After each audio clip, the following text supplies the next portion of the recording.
Salut, c'est John, on se retrouve aujourd'hui pour la vidéo test du Vivo X60, donc le petit frère de la triplette. On avait commencé par le X60 Pro Plus, ensuite on avait fait le X60 Pro, et aujourd'hui c'est au tour donc du X60, du petit frère de cette tribu. On va se refaire les petites lignes des caractéristiques. Avant ça, si tu as aimé la vidéo comme d'habitude, à la fin tu nous mets un petit pouce bleu, ou alors tu mets pause maintenant et tu mets le petit pouce si tu as peur d'oublier après et que tu sais que tu vas aimer la vidéo. Tu t'abonnes si ce n'est pas déjà fait et tu cliques sur la cloche de notification pour être averti des futures vidéos. Je tiens aussi à te rappeler que ce Vivo X60 est toujours disponible à la Reza. Pour l'instant, personne nous a contacté pour l'acheter, mais il est dispo si t'intéresse. Si tu vois qu'à la fin de la vidéo il t'intéresse et que tu veux le payer moins cher que sur les liens qu'on t'a mis dans la description, tu nous contactes sur les mails qui sont également aussi dans la description de la vidéo. Allez, on va se refaire un petit tour des caractéristiques. Pour ce faire, on va aller directement sur notre boutique partenaire Trading Shenzhen. Allez, on va aller se regarder ça direct. Donc là, il est actuellement 517 €. Donc il a baissé un petit peu. Il était à 537. Il est descendu donc à 517 €. Vivo X60, c'est le modèle 8256. Donc on va aller se faire les petites caractéristiques ici, directement sur leur page. Donc il est propulsé par l'Exynos de chez Samsung, le 1080, gravé en 5 nanomètres, cadencé à 2,2 GHz. Donc c'est le même que sur le Vivo X60 Pro. Je vous le rappelle, le Pro Plus, lui, était propulsé par le Qualcomm, le Snap 888. Son GPU, c'est le GPU Mali G78, donc il a 8 Go de RAM, 256 Go de stockage en UFS 3.1. Il n'y a pas d'extension carte SD. Donc voilà, il faut bien choisir son stockage dès le départ. Il est double SIM, bien évidemment. Notre caméra frontale ici, sur notre écran perforé là. Donc elle est de 32 mégapixels avec une ouverture 2.45. Sur l'arrière, on aura du Sony IMX598 en 48 mégapixels avec une ouverture 1.79. L'anti-tremblement, donc le caméra gimbal en OIS avec 4 axes. Donc ça c'est bien. Le téléobjectif 13 mégapixels avec l'ouverture 2.46. Un zoom optique x2 et un ultra grand angle de 13 mégapixels avec ouverture 2.2. Donc on a un capteur de moins que sur la version Pro. Sinon après, c'est exactement les mêmes, sauf que la version aussi ici X60 n'a pas d'écran incurvé. Sinon, il a quand même un écran AMOLED de 6,56 pouces avec un taux de rafraîchissement de 120 Hz. L'HDR10+, la Wi-Fi 2,4, 5 GHz et la Wi-Fi 6, un Bluetooth 5.1, une batterie de 4300 mAh avec une charge rapide 33 watts. Il a le NFC, il a la 5G avec la N1, N3, N28A, 41, 77, 78 et 79. Donc ils nous disent bien que la N1, N3 nécessite le support OTA selon le support réseau actuel de l'opérateur. La 4G, donc il a la B1, 2, 3, 4, 5, 7, 8, 28, 39, 34, 40, 41, 38. C'est un peu dans le désordre. Il n'aura pas la B20, mais on a pu le voir, comme avec celle qui utilise sans B20 et B28, qu'on peut avoir la 4G sans problème. Bon, ça dépend bien évidemment de là où vous allez vous trouver. Si vous êtes au fin fond de la campagne, je vous le déconseille. Mais sinon, quand même, on peut choper la 4G sans problème. Il est sous Android 11 avec le système d'exploitation OriginOS. Il est multilangue, il y a le Play Store. Il est fait de métal et de verre. Il fait 175 grammes. Donc c'est vraiment une série super légère quand même. Des dimensions de 159,63 par 75,01 par 7,4 d'épaisseur. Ils sont vraiment très très fins. Vraiment des téléphones agréables à utiliser. Et donc c'est tout pour les lignes des caractéristiques.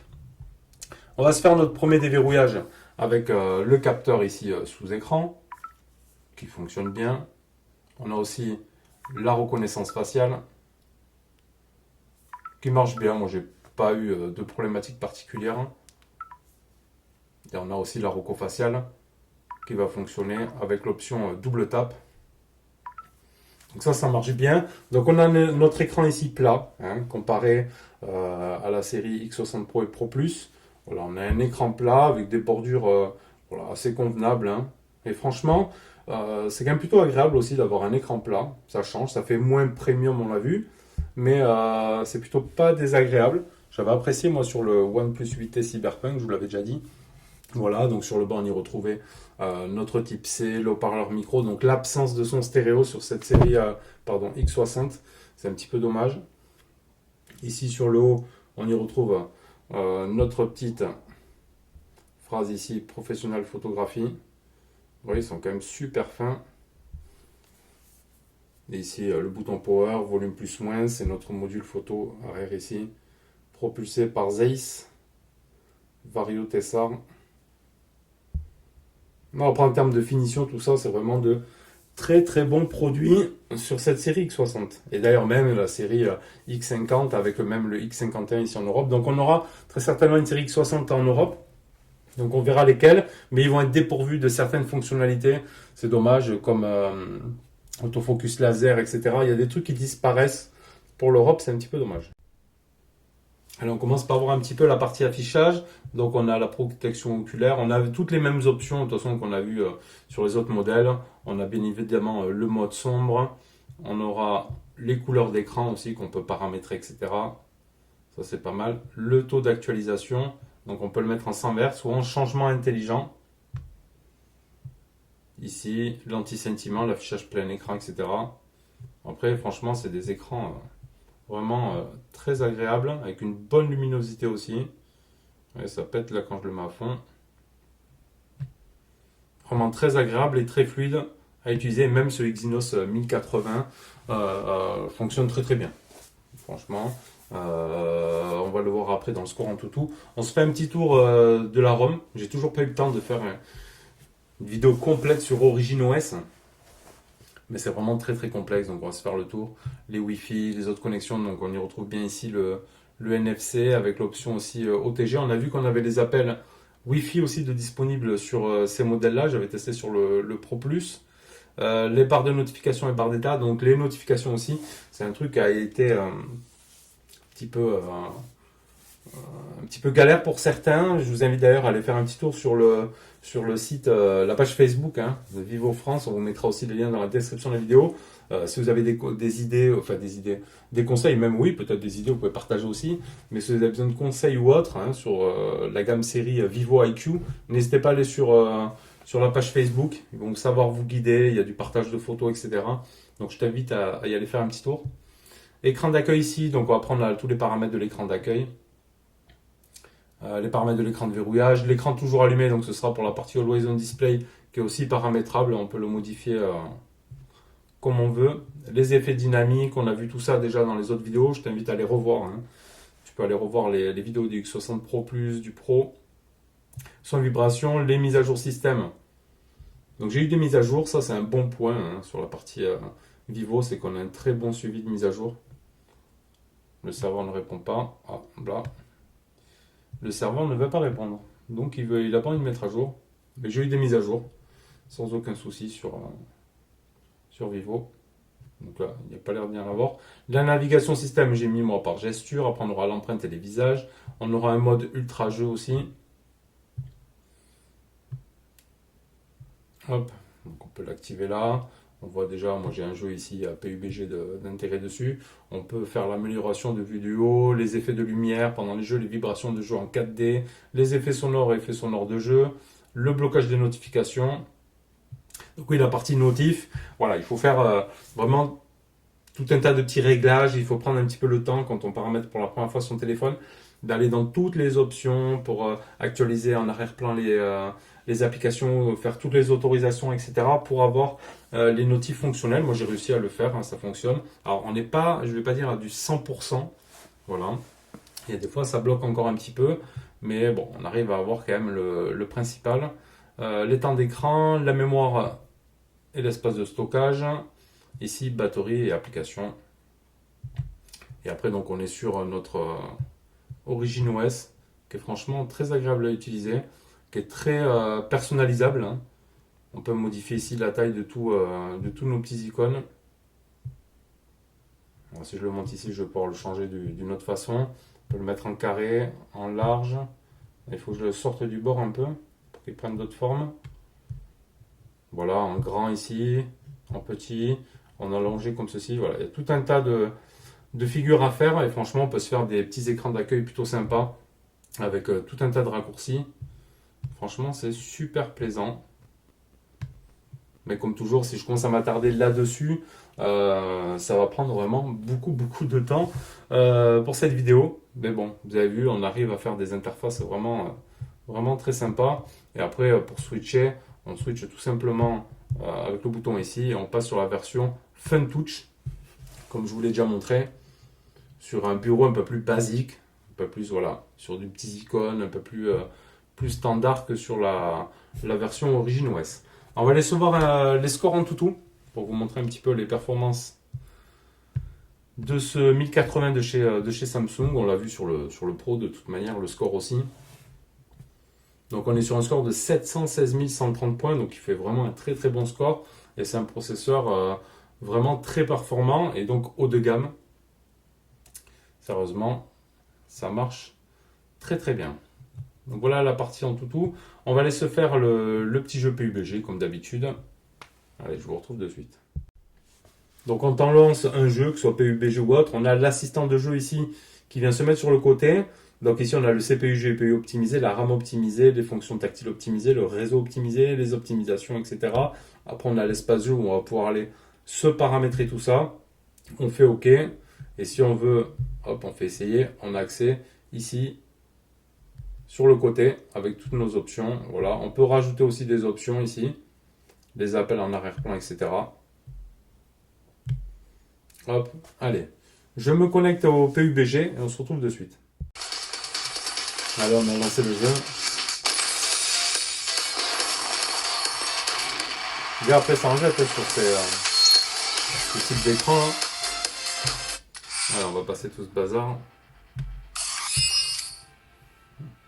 Il a dû y avoir une mise à jour du jeu. Et je collecte je sais pas quoi. Appliquer. Ah, une nouvelle mise en scène. Allez, on va aller voir les paramètres.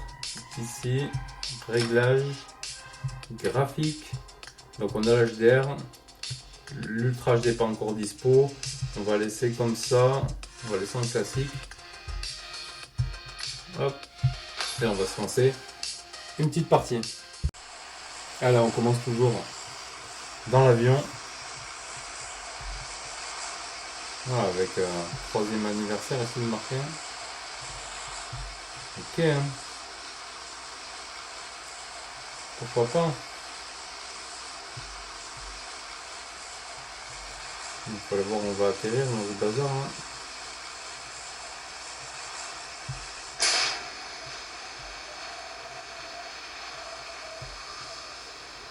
Des fois je me retrouve tout seul moi dans les trucs.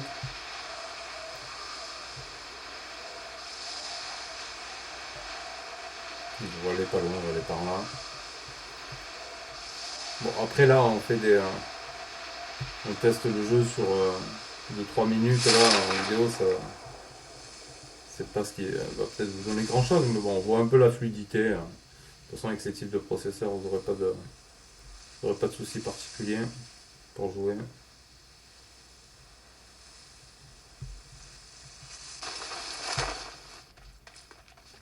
Allez, comme d'hab, on va les s'armer avant de se faire dégommer.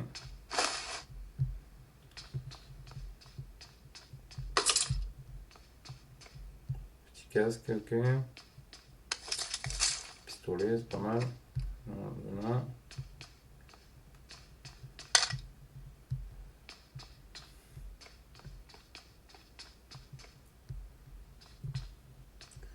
On cherche mieux qu'un pistolet, c'est pas grave.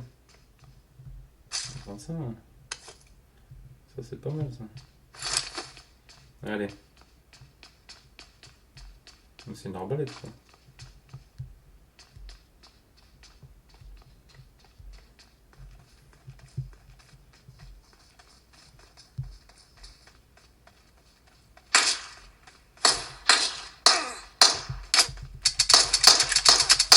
Ouais, c'est...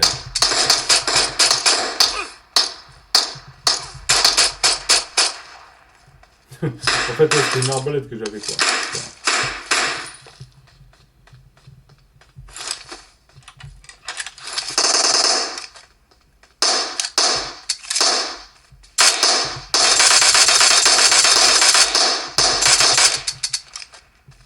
Il y a du monde aujourd'hui.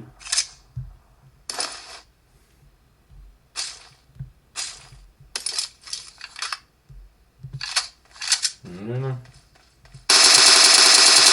Laisse-moi, je tire. Il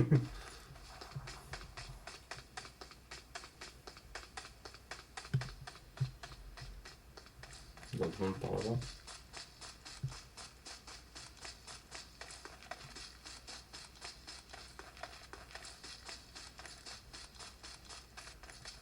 Bon, ben voilà, petit PUBG. Après, c'est agréable, même pour le coup, de ne pas avoir d'écran Edge.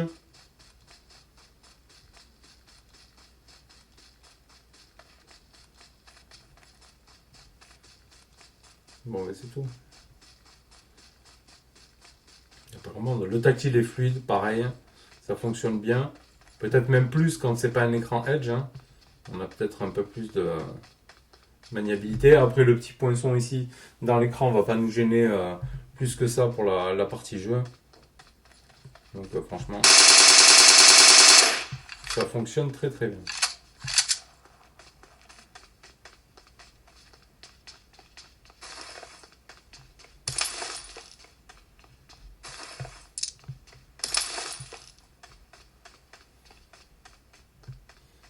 Ça fonctionne très bien. Allez, ce sera tout. On va passer à la suite. On a quand même du bon son malgré que ce soit pas non plus du stéréo. Notre partie photo sur ce X60. Donc ici, moi j'ai mis un raccourci lance ici. Je m'étais fait des raccourcis. On a accès directement au mode portrait, vidéo, ultra grand angle. Mais tout ça, on peut le personnaliser en appuyant sur paramètres. On peut en fait choisir voilà, ce qu'on veut mettre dans notre raccourci directement. On peut mettre le ciel étoilé, document ou autre. Hein. Là, on peut choisir vraiment ce qu'on veut. C'est plutôt sympa. Ça évite d'aller directement dans l'application, aller chercher le mode de prise de vue que l'on veut. Allez, on regarde un petit peu. Donc en photo, on avait vu, bon, donc on avait l'ultra grand angle et on pouvait aller jusqu'à un zoom x20 ici sur la partie photo. Donc on a l'intelligence artificielle, l'HDR. On a un mode macro ici qu'on peut choisir en mode automatique. Ça, moi je trouve ça bien. Voilà, on est là. Pardon, on se met en photo normale. Hop, et il bascule directement dans le mode macro. Voilà. Bascule direct en mode macro sur mon petit Android qui a perdu ses antennes. Ici le mode macro. Donc après on avait les lignes de cadrage. On a le cadre, on pourra faire du 16/9 bien évidemment. Dans les paramètres, on a le stabilisateur, l'étalonnage du micro gimbal. On l'avait vu aussi dans les X60 Pro et Pro Plus. Voilà, on peut étalonner notre caméra gimbal. Donc là elle s'étalonne toute seule. Et on a, si je le fais ici, on va la voir en fait. Je vais vous mettre, on va se mettre comme ça. On va faire ça. Hop. Ça va être dur de le montrer comme ça en fait. On a ici, si je zoome là. Attendez, on va essayer de faire encore.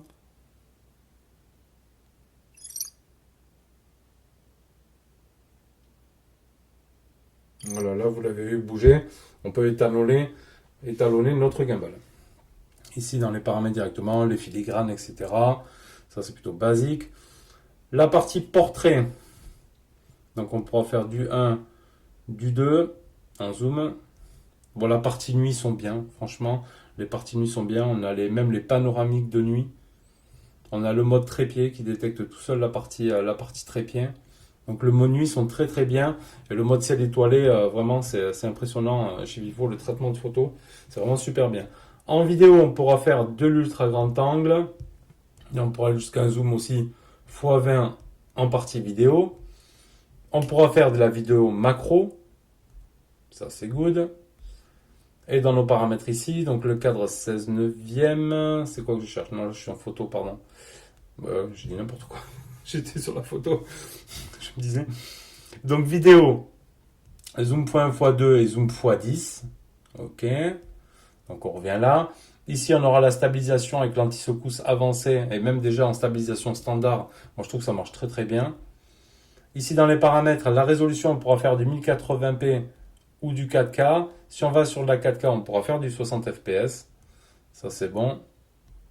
Si je me remets en 1080p, 60 fps. Par contre, en vidéo, on n'aura pas de mode grand angle. Si je dis pas de bêtises, hein. À moins peut-être de descendre en 720p non plus. Mais en 1080p, 30 fps, on aura le grand angle. Mais on l'aura juste en 1080p, 30 fps. Voilà. On l'aura pas en 1080p, 60 fps. Vous voyez, il disparaît en mode 60 fps. Ça, c'est pour la partie vidéo. Et après, c'est les paramètres, ça. Et après, en plus, on y retrouve la partie 48 mégapixels, la partie panorama, le live vidéo, le mode ralenti qui va gérer du 240 fps maximum. On avait du 300 et quelques hein, sur le X60 Pro. Là, donc mode ralenti. On a aussi un mode accéléré avec un mode automatique ou avec du 960 fois. Bon, là, c'est rapide. En plus, il vous dit hein, pour les étoiles qui se déplacent dans le ciel nocturne. Là, c'est pour les étoiles filantes. Vous prenez en 960. Non, on devrait arriver à les choper. Donc, le mode accéléré. Donc, on repart ici les vidéos amusantes, le Jovi. Le mode pleine lune. Le mode ciel étoilé. Ceux-là, ils sont vraiment impressionnants.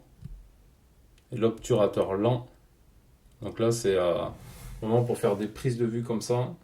Sélectionner une scène appropriée pour capturer les meilleures photos à temps de pause long. Circulation, avec les graffitis de lumière, tout ce qui va être cascade. Il vous donne des exemples, les feux d'artifice et les filets d'étoiles.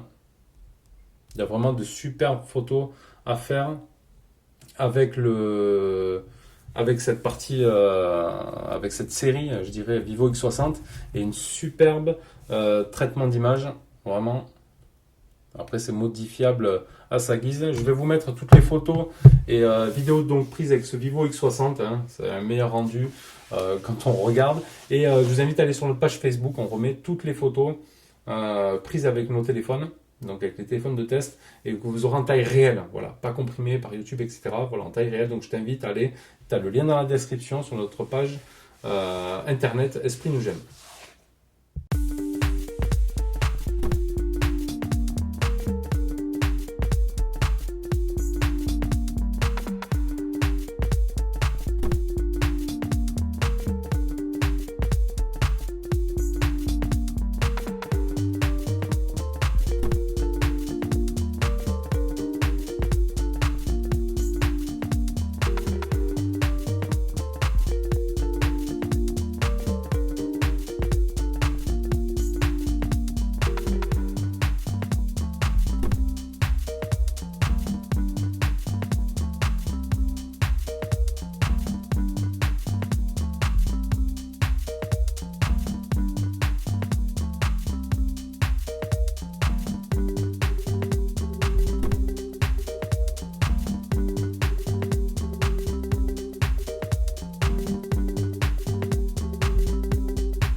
On va voir ce que ça donne le son sur ce X60 malgré qu'il n'y ait pas le son stéréo.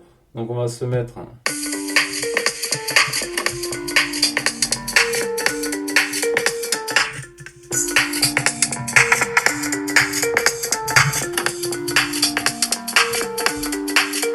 Ça manque de basse quand même.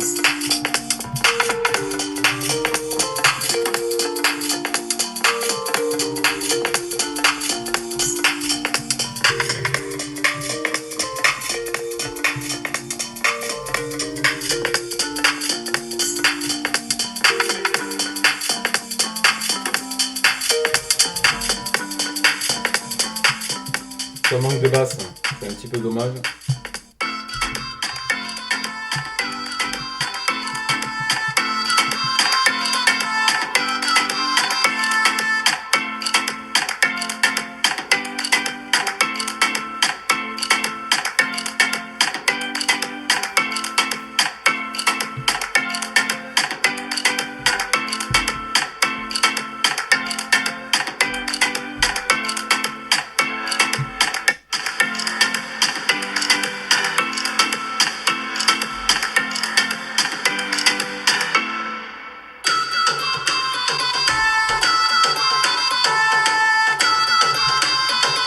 Donc après on a un equalizer, oui, mais voilà, ça manque quand même de basse, malgré que ce soit bien géré quand même la partie audio chez Vivo. Voilà, mais bon, pour avoir du stéréo, il faudra passer sur la série des IQ. C'est un petit peu dommage que voilà, dans ces gammes de prix, quand en plus ils savent faire des bons produits Vivo, qu'ils n'aient pas intégré du son stéréo sur toute cette série X60. Ça, je trouve ça vraiment dommage. Et même sur le Pro Plus, à la limite, peut-être on ne le met pas sur l'entrée de gamme, enfin l'entrée de la série, le X60, mais sur les Pro et Pro Plus, voilà, ça aurait mérité d'avoir quand même ce son stéréo. Et comme toujours, on va se mettre notre vidéo. Donc on va aller se voir les paramètres. Donc ici, maximum du 1080 en 60. Non, 2160 ici. Hop, je fais des bêtises. Ici. Donc c'est bon, 2160 par 80 en HDR. Hop, on met du plein écran. On va s'avancer un petit peu pour pas regarder toujours la même chose.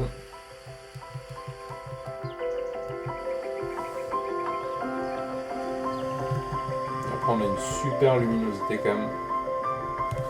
Un super angle de vue même. Sur l'écran. Alors là on n'a pas tout à fait le même rendu à travers la caméra et ce que moi je vois. C'est quand même plus vif ce que je vois à l'œil. Je vais essayer de changer si je mets,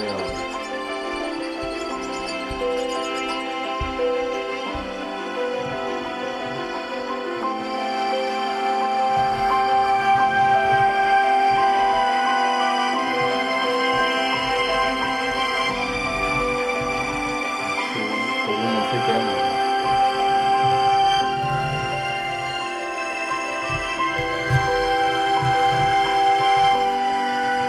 Profiter quand même d'un bel écran pour cette série X60.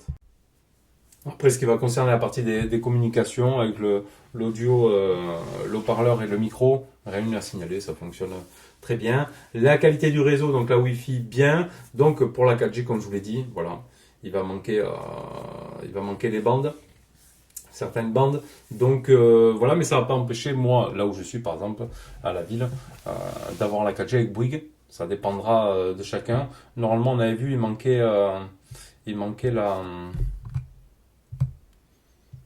la B20, si je dis pas de bêtises. On va aller se refaire ici les bandes. Donc il y avait la B28, il manque la B20, mais pour certains ça va être indispensable. Voilà, s'ils sont en campagne, etc., il va leur falloir cette B20 impérativement. Sinon, si vous êtes dans les villes et tout, voilà, pas de restriction. Honnêtement, ça fonctionne bien. Seb teste même sans B20, B28 avec SFR. Il a de la 4G+.